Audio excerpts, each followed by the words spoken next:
Assalamualaikum warahmatullahi wabarakatuh. Bismillahirrahmanirrahim. Saya Lina Meriana.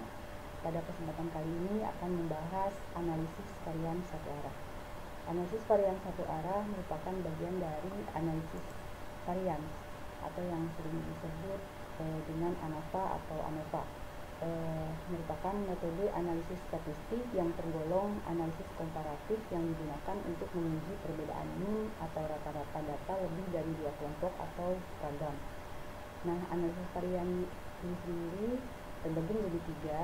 Yang pertama analisis varian satu arah yang akan saya bahas. Yang kedua adalah analisis varian dua arah, dan yang ketiga adalah analisis varian multi arah. Nah, untuk varian itu sendiri secara umum digolongkan ke dalam dua jenis, yaitu varian sistematik dan varian skalar. Varian sistematik merupakan variasi pengukuran karena adanya pengaruh yang menyebabkan skor atau nilai data lebih condong ke satu arah tertentu dibandingkan ke arah yang lain. Nah, salah satu jenis varian sistematik adalah varian antar kelompok. Dan yang kedua adalah varian skalar, merupakan keanekaragaman atau variabilitas yang disebabkan oleh ketidakmampuan materi percobaan atau objek percobaan untuk berperilaku sama dalam percobaan tersebut. Nah, untuk varian galat seringkali disebut dengan varian error, dan contohnya adalah varian dalam kelompok. Nah, baik, untuk analisis varian satu arah, yang pertama kita bahas mengenai definisinya. Nah, definisi varian satu arah itu adalah analisisnya menggunakan varians dan data hasil pengamatan merupakan pengaruh satu faktor. Hal ini diungkapkan oleh Bapak Sujana dalam bukunya Metode Statistik pada tahun 1989. Nah, untuk analisis varian satu arah memiliki asumsi atau prasyarat. Yang pertama yaitu berdistribusi normal, yang kedua berdistribusi independen, dan yang ketiga memiliki varians yang homogen. Analisis varian satu arah juga menentukan hipotesis.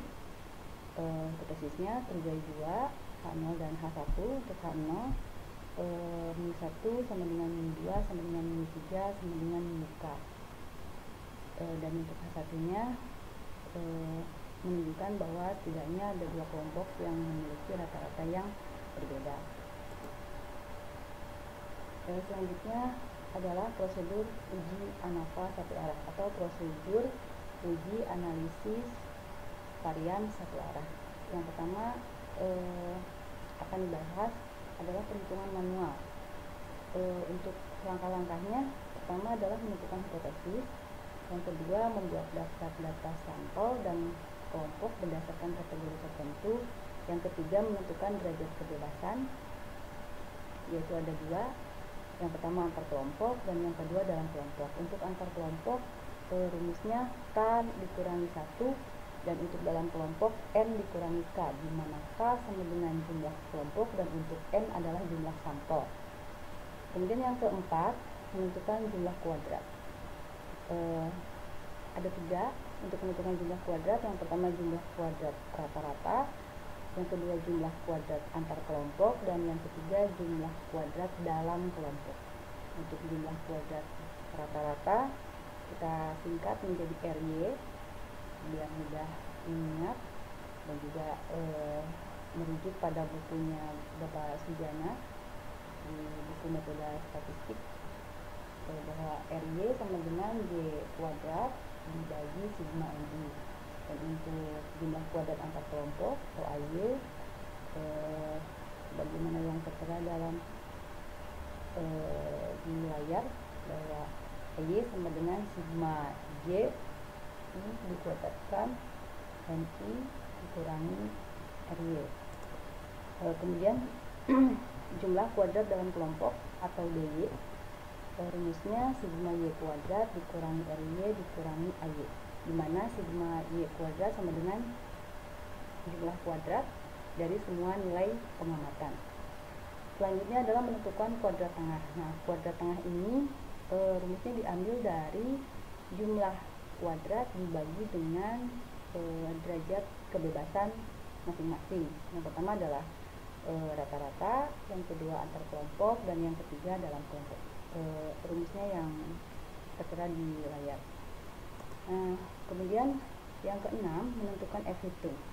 F itu rumusnya adalah varians antar kelompok dibagi dengan varians dalam kelompok. Kemudian setelah semuanya data terkumpul, dimasukkan ke dalam tabel seperti ini. Untuk sumber variasinya ada rata-rata, ada antar kelompok, ada dalam kelompok, dan total. Kemudian yang ketujuh, menentukan kriteria pengujian, dan yang kedelapan adalah mengambil atau menarik kesimpulan. Ada contoh kasus. Saya ngambil satu contoh kasus. Seorang peneliti ingin mengetahui apakah ada perbedaan prestasi belajar untuk mata kuliah statistik terapan antara mahasiswa tugas belajar, izin belajar, dan reguler. Data diambil dari nilai UTS sebagai berikut.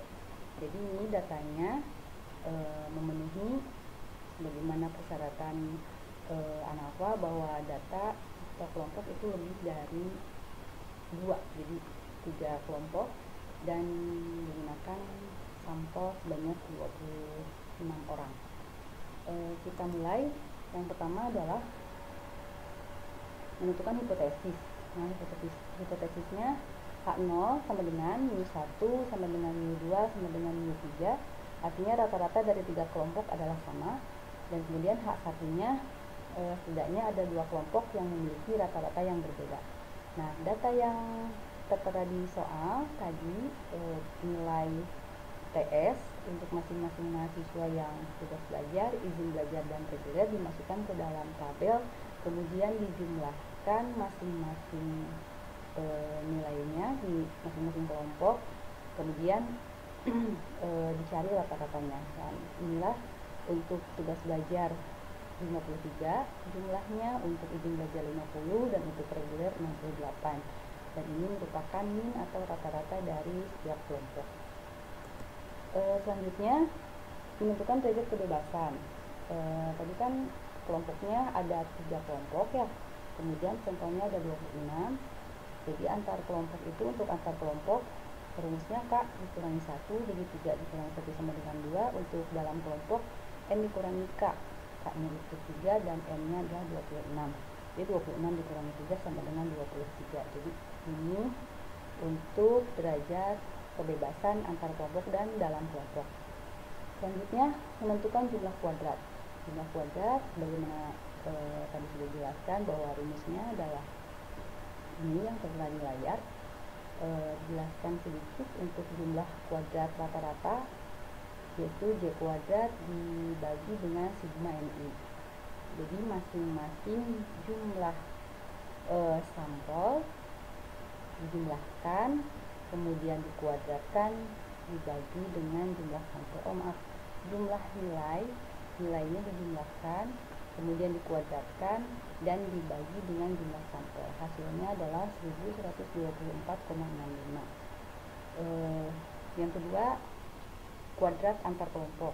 Untuk kuadrat antar kelompok, masing-masing jumlah nilai dikuadratkan, kemudian dibagi dengan jumlah sampel, kemudian dijumlahkan dan dikurangi dengan kuadrat rata-rata, kuadrat rata-rata atau RY, dan hasilnya adalah 18,031. Selanjutnya, mencari jumlah kuadrat dalam kelompok. Yang pertama adalah mencari dulu sigma Y kuadrat. Jadi untuk mencari sigma Y kuadrat adalah masing-masing nilai, untuk masing-masing nilai per mahasiswa itu dikuadratkan, kemudian dijumlahkan seluruhnya, dikurangi RY, kemudian dikurangi AY. Maka hasilnya adalah 26,319.